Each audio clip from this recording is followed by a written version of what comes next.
1987 Buick Grand National. We are giving it away. LSNasty.com. JustinSwanstrom69.com. For every dollar you spend, gets you one entry to be able to take home this beast.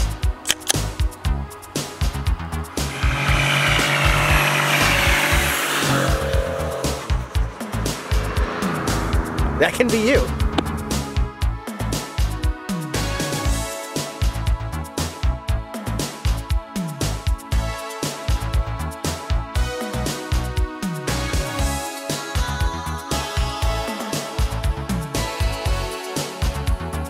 Good morning, y'all. Happy Monday. Hope you guys are having a great day. You guys have seen us around lunchtime. Halfway through Monday here in North Carolina. It's a gloomy, rainy Monday, so hope you guys are powering through it and having a good day. Man, a lot has happened in the past week off camera. The last videos that you guys saw were from Battle of the Thrones, and this is our current situation right now with Slick Rick. As you can tell by the title of this video, I said we're selling it. Yes, we were selling parts of it, and they have sold, and it's time to give you guys an update. Before I go any further, I do want to let you guys know we're in the last week of our giveaway right now. So last week, you guys can get entered to win this absolutely beautiful, it's still covered in pollen because welcome to North Carolina, 1987 Buick Grand National. This thing is mint. It's like new in the interior. It needs just a little bit of a wipe down and a wax on it, and the paint job is unbelievable. This thing is absolutely gangster. You guys can win it. LSNasty.com. Every dollar you spend gets entered to win, and we have some of our best shirts ever up on the website. So now that we've talked about the giveaway, you guys know where you can go to get some of our badass merchandise and have a chance to win that thing. Let's talk about some of the stuff that we have for sale. So I posted up our Hartz 140mm turbo. I'll explain to you why we sold that. But I posted that up and it has sold already. But I do have two other smoking deals for you guys if you guys are interested in them. One is a complete small block Ford with a damaged block. This is one of my buddies. I'm trying to help sell his stuff because he's switching from small block Ford to a different combination. It's like a Shelby block, so it's like the baddest cast aluminum small block Ford block you can buy, and it looks like it was dropped at some point by someone. The whole motor and everything was not built here or at Toucan, it was built elsewhere, but the build on it's absolutely fine, except when they ran it for the first time, made it some weird noises, went to pull it down, and they found a crack in the back of the mains. And I guess after you invest so much money, you just kind of get tired of it. So it is an absolutely smoking deal. Probably $40,000 to $45,000 worth of parts that are for sale for 20 grand. Half off, just like anything else that I sell that's used. If you go to post up for sale, it's performance parts. Half off is pretty much a good general rule of thumb. So the block can be fixed. If you guys want it, it's a smoking deal. Fix the block and put all the stuff back in there. It's got a Magnum crank, R&R rods, brand new diamond pistons. It's got some Blue Thunder heads, T&D rock arms, 2 sets of push rods. What else? Comes intake to pan. So, I mean, you could put it all together, and the turbo kit's also available for a little bit extra dough if you guys are interested in that. So for all you small block Ford fans out there, if you guys hear me say Shelby block and, you know, the Magnum crank's got Cleveland mains in it, I mean, that's just stuff that gets you, your pecker's hard. I mean, all the small block Ford guys, they love that stuff. And it is badass. Very, very expensive, though. The small block Ford stuff is expensive. So that's why it's a crazy deal, because it's half off. Along with that, is it dart block? Yeah, it's a dart block. 427-inch motor for 19 grand. It's very similar to what we ran in the Black Sheep. It's just a smoking deal. It's just sitting around. It doesn't get used. It is for sale. It's got a set of 6-bolt heads on there. LS3 port 6-bolt heads. It's got, I believe it's got Jessel rocker arms on it.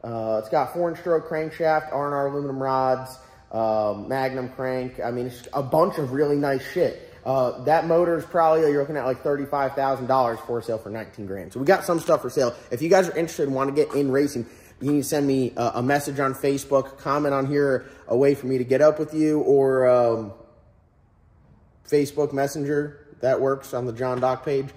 Probably the best is go on Turbo Bullet, and you'll see the posts I have up, and you can look at all the pictures. So, all right, enough of that stuff. I did post up the Hartz 140. I know what you guys are saying. Why would you post up the Hartz 140? The whole car was built around it. Yes, this is what you call real life in racing. The goal is to run Pro 275.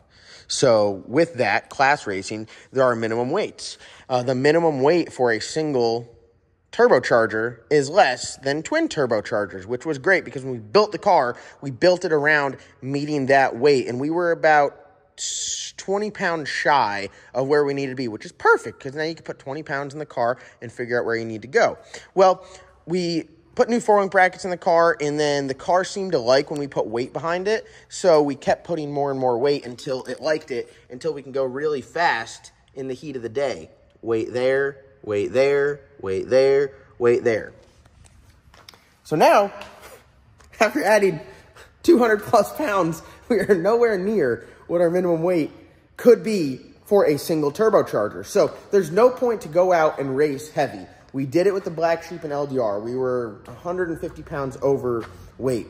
The classes are so competitive, you need to be at your minimum weight to get everything out of the car and run at peak efficiency just to be competitive. That's how it is. So this thing being overweight, no shot, literally zero chance. So we took the single turbo out, we sold it, and we're putting twin 98s on it. We're waiting for Jose at Force Inductions just to ship them. Again, it's a weight game. These are billet center section, tile housing twin turbos. Both of these are lighter than the Hartz turbo. The Hartz turbo worked great. I think we went faster than a lot. Like, I haven't posted any numbers or we haven't lit the boards or anything with this car. I see people in the comment section guessing what it goes. No one has guessed what it goes. We've gone faster than everyone has guessed, substantially, which I think is crazy. One, because the chassis is working so well. We've gone very, very, very, very, very fast in the 60-foot, especially for a turbo car, let alone any car on a 275. We've gone very, very fast and very consistent with that. So that's something that I'm proud of. That's a lot of people working hard getting the chassis right. And once the chassis is right, now it's a horsepower thing. So now we're just going to put more power to it and go even faster. But yeah, I mean, we went fast as hell with the Hartz 140. There's no benefit for us to run the single turbo. Running the twins, we can weigh more. So when we put both turbos on there with the weight, we should be right at, or maybe just a hair slightly above what our minimum weight could be in Pro 275. Because the end goal is to run Pro 275 with this. And then I just found out after talking to John Sears, we can run LDR with this at like 3,200 pounds, where this thing weighs like 3,000 pounds right now, or 2925 or something like that. So this can have weight added to it, but probably make the chassis work even better and be competitive in LDR.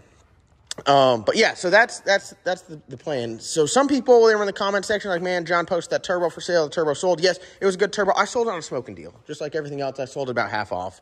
And then it came with a flange. One of these are badass. It's a tube drain mount for the large frame turbo. So it actually drains through this tube, so you don't have to put a fitting on the turbo. This is your drain mount. You don't put a fitting underneath it. Pretty cool. I like that. So, yeah. That's a little heavy, a little cumbersome, but it works fine. It supported that big-ass 88-pound Hartz turbo. So, yeah, other than that, you guys are going to see videos later this week of we freshened this thing up. So this has a new set of rods in it right now, but you guys will see the video on that. And we took the converter apart. Every 10 passes, we have to take the transmission out, take the converter apart, put new lockup clutches in there, and stick it back together. So that's what we've been doing, busy working on this. The heads are actually up at TCAM Performance. We'll do a video on that when we go to pick them up. Check out the TCAM Performance channels. They got some banger videos as well. And it's just been a busy week last week. I'm doing some fabrication today. I have to make 6. I know, that's a lot. 6 of these little not burn down, I call them transmission vent return cans. See that little guy right there? So it fills through the bottom and then vents out through the top and then runs your line all the way back with nice 3/8 line. So I need to build one for the Black Sheep, one for the Bad Apple, one for the S10, one for Hank, one for Russell, and then another one just to have in stock. And they work great. And what it is, when you start making real big horsepower, the transmission pushes fluid out. So if you push it all the way back into your catch can, you're just wasting fluid. Now it'll fill up. And if it fills up past this, it will then vent. And this lets the pressure vent back to the catch can. But if it fills up past this right here, it'll drain back into the transmission. So technically you can never overfill the transmission, and whatever it spits out, it will go back in. So we just cram this thing full. Like, you check these transmissions in low gear, and if you put it in high gear, pull the dipstick out when it's not running, it's trying to puke fluid out. So it seemed to work well. We're running that Schaefer's All-Trans Supreme. I'm sorry, it's a little early. All-Trans Supreme. I can't speak highly enough about the Schaefer's. This stuff is just absolutely badass. Their transmission fluid, their 2050 engine oil, and their 50 weight engine oil. We use their grease on our skid loaders. I run their 1540 in all my work trucks and my skid loader and everything. Schaefer's, in my opinion, is the best oil and oil products out there. Hands down. They just work well. So there's your Monday morning update. I think I did it in one take, which is badass because I'm good with that. I'm going to edit this video and get it out to you. I'm going to get back here and do some work. And I don't think we're going to make it to streetcar bragging rights. Unfortunately not. So we're just, parts availability is really it. Time frame wise, if I had all the materials right now, I would say by Wednesday we'll be done. But time frame wise, I just know it's not going to get done. So if we don't get the parts till Wednesday, that gives us a day to finish it. So all right, that's going to wrap it up. Oh, guys, Alliance Racewear, we are now stocking dealers with it. So we have Alliance Racewear. We have full spectrum power batteries. I'm going to do a video on these batteries here shortly. This is what we run in the Bad Apple. New Bad Apple just got one. We run these in Slick Rick. The Black Sheep's getting one. Silverback Z06 after that battery escapade at the track last is getting one. 2,000 cold cranking amps. Absolutely gangster. They make them in 16 and 12 volt, and this is the light one. That's 15 pounds. This one here is extremely light. This is the one that I run. I rather have, cranking amps. 2520 cranking amps. This one's 1200 cranking amps. That is crazy. 2520 cranking amps. Insane. And we got the chargers and everything. So we're getting geared up here to officially release the opening of Nasty Speed and Performance. So I want to thank everyone for following. If you don't follow their Facebook page, go check them out. And we will see you guys in the next video.